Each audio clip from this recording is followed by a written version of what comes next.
Are you ready to start a YouTube channel? Well, in this video, we're talking about 10 things that you need to know when you're starting out, and I'm not doing this alone. I got my buddy Nick Nimmin with me, and we're gonna go through 10 things that you need to know when you're starting your YouTube channel right now.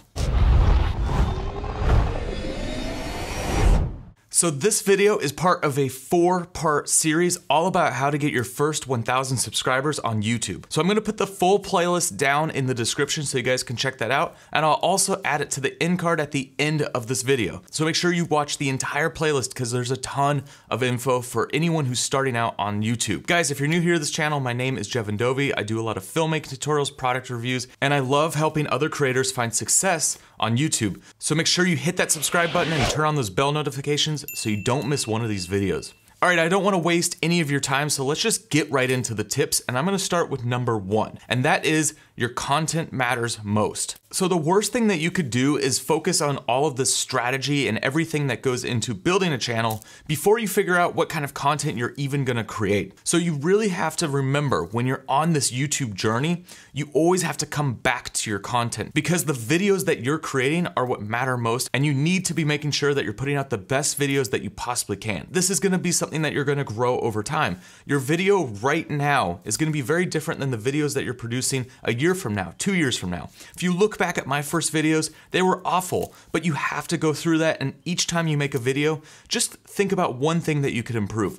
Audio, lighting, camera, one aspect, and see how you can make it better in the next video. All right, Nick, take it from here with tip number 2. Thanks, Jevin. So the second thing that you want to do is you want to make sure that you pick a niche and you make content around that niche. And the reason that this is so important on YouTube is because if you're putting up content that is around a bunch of different topics, then YouTube doesn't really get any clarity. Their system doesn't really get any clarity on who to actually show your content to. Now, of course, you know, each video is kind of like its own little universe, so to speak, but it also works across your channel when you're trying to build an audience. And it also is important because let's say that you published a video today and that video is on one topic that is a home run for the people that watch your videos, and then you publish a video tomorrow that is something that your subscriber base didn't really subscribe to your channel for. Well, what's going to happen is when YouTube serves your content to the people that didn't sign up for that type of content, then they're going to be less likely to click on it, which is going to hurt the click-through rate on that particular video, which is going to hurt the performance of that video overall, which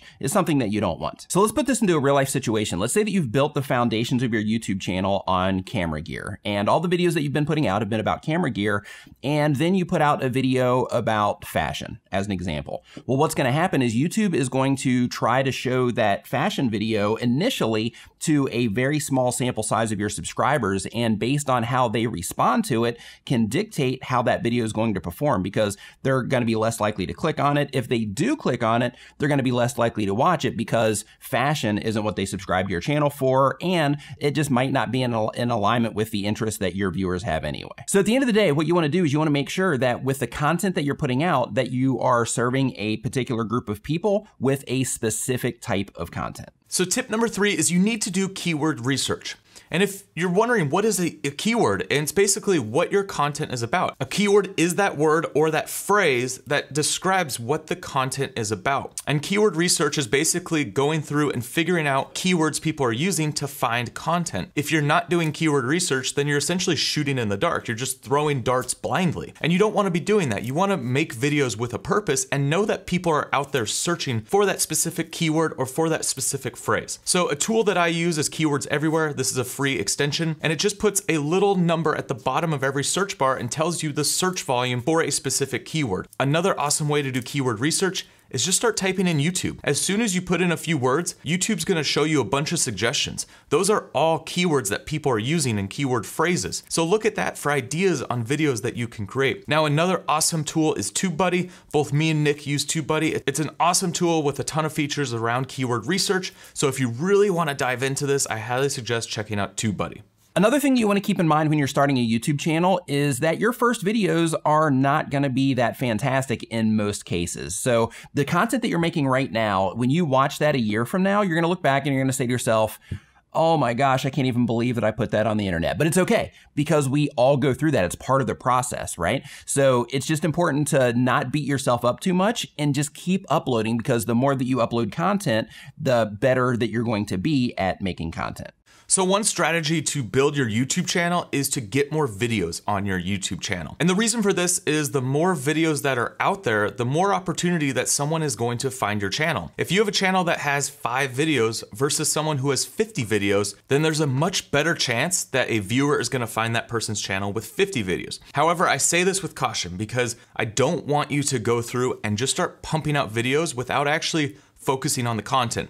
Remember the first thing that I said? Content is what matters most. So when it comes to putting out more videos, you need to first figure out videos that captivate your audience, that keep people watching from beginning to end. You wanna make sure that your audience retention is high on each video. And once you can figure that out, then you need to set up a schedule. Once a week. I highly suggest starting with once a week, and then once you really get the flow and you get going, you could start doing more than once a week. That's how you're gonna build up this library of videos. You gotta start with your content, you gotta get consistent, and then you can start pumping out more and more videos once you know what works and once you know what is gonna captivate your audience and keep your audience watching your videos. Community on YouTube is also extremely important. So a lot of people, when they're first starting out on YouTube and they're trying to get that first 1,000 subscribers, all they're thinking about is, I need to collaborate with a big channel so I can get a shout out so that I can get featured in a video or something like that.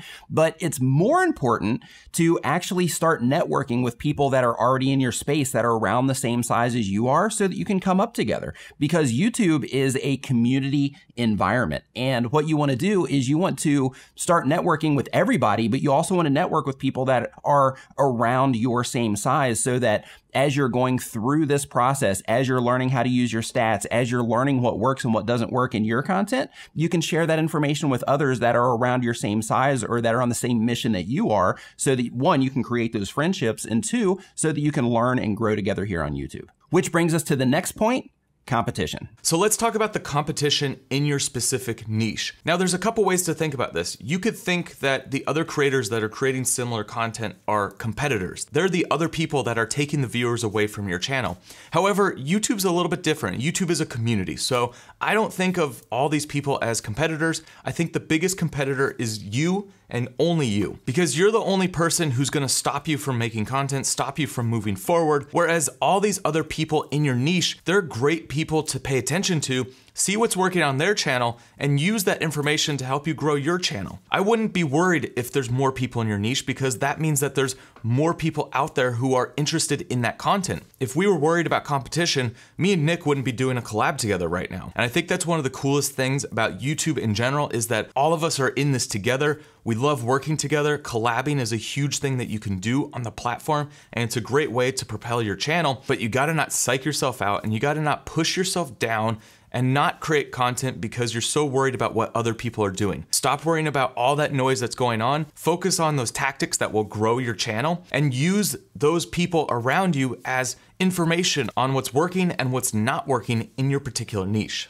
Another thing that's important to remember when you are trying to get your first 1,000 subscribers on YouTube, or actually any amount of subscribers on YouTube, is that there are ups and downs. So sometimes you're gonna put out a video and it's gonna rock, and you're gonna be like, oh gosh, this is amazing. And then you're gonna put out one right after and it's gonna flop. And you're gonna say to yourself, oh my gosh, I did like the same stuff. What's going on? Why is this not doing well? But it's just part of the ups and downs. And the same thing happens with your stats overall. Like sometimes you're going to have a few months where you're up, a few months where you're down. Sometimes you're going to climb for a while, and then you're just going to start falling off, and you're going to start freaking out, right? Don't freak out, embrace it. Try to figure out why things aren't going well at that particular time, but don't freak out. It's part of the process. You'll come back up as long as you keep making great content, which is what Jevin referred to in option number 1. And the reason that that's so important to understand is because sometimes your videos could get connected next to a very powerful video that's sending you a ton of suggested traffic, and then another video comes in and then they end up bumping you out of that spot, or that video loses its juice and then they're not able to transfer that juice to your videos and so on, which can negatively affect what's going on with you. And it might not even be anything that you've done. So because of that, it's important to just embrace the ups and downs instead of stressing out about them. All right, tip number 9 is that you need to start with what you have. Don't worry about this camera. Don't worry about my audio, my lighting. You don't need to worry about what I'm doing. You need to focus on what kind of cameras do you have to work with right now. If it's just your phone and that's all you have, then start with your phone, because what you use to shoot on is not as important as what you're shooting. Content is king. Focus on your content. Just start shooting with what you have right now. Another thing to keep in mind when it comes to YouTube is that it's in a constant state of change. So sometimes they're adding features, sometimes they're taking features away, sometimes they're doing things to benefit the creators, sometimes they're doing things to benefit the advertisers or the users of the platform. So just know that there's always changes taking place here, and try as much as you possibly can to not get caught up in the hype, because there's a ton of opportunity here on YouTube that you can tap into, and you don't want any of the YouTube changes to cloud your vision of the opportunities that can come from being a content creator here on YouTube.